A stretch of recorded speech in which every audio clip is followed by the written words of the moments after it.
قبولیت عطا فرمائے۔ میں چند جملے سادہ سے حق چار یاروں کے پیش کر کے دعوت خطاب دے رہا ہوں، میں زیادہ دیر حائل نہیں ہوں گا۔ جملے بڑے سادہ ہیں۔ آج اہل بیت کا نام لیوا جو ہیں حقیقت میں تذلیل کرنے والے ہیں۔ ایک طرف سے کہتے ہیں جناب مولا کائنات شیر خدا حیدر کرار، اور دوسری طرف سے کہتے ہیں نہیں جی وہ حق نہیں دیا۔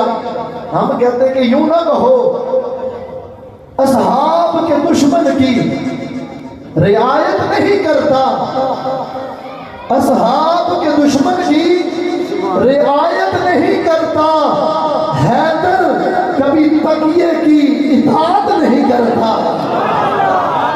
اصحاب کے دشمن کی رعایت نہیں کرتا، حیدر کبھی تقیے کی اطاعت نہیں کرتا۔ اور توجہ، اس شخص کی عزت میرے جوتے سے بھی کم ہے جو حضرت عثمان کی عزت نہیں کرتا،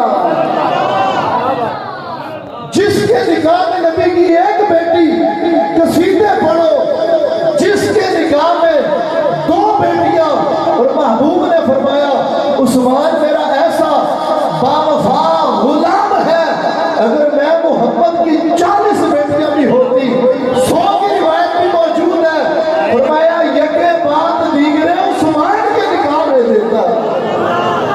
اس شخص کی عزت میری جوتے سے بھی کم ہے جو حضرت عثمان کی عزت نہیں کرتا۔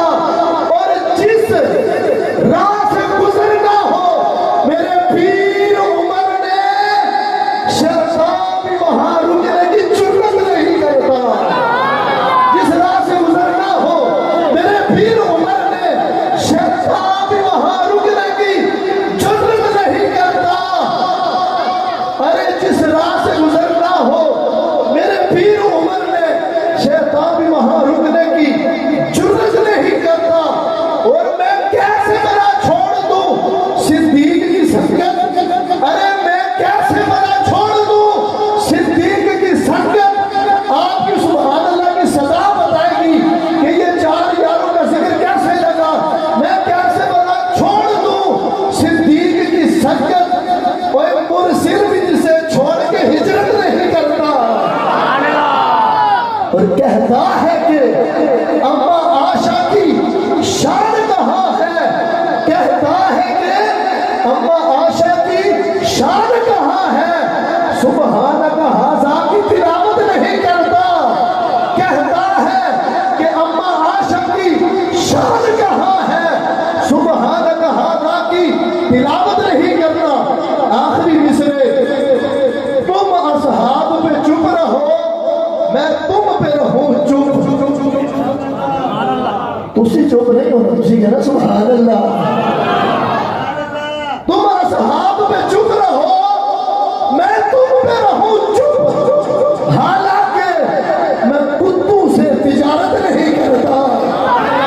تم اصحاب پہ چپ رہو میں تم پہ رہوں چپ، حالانکہ میں کتوں سے تجارت نہیں کرتا۔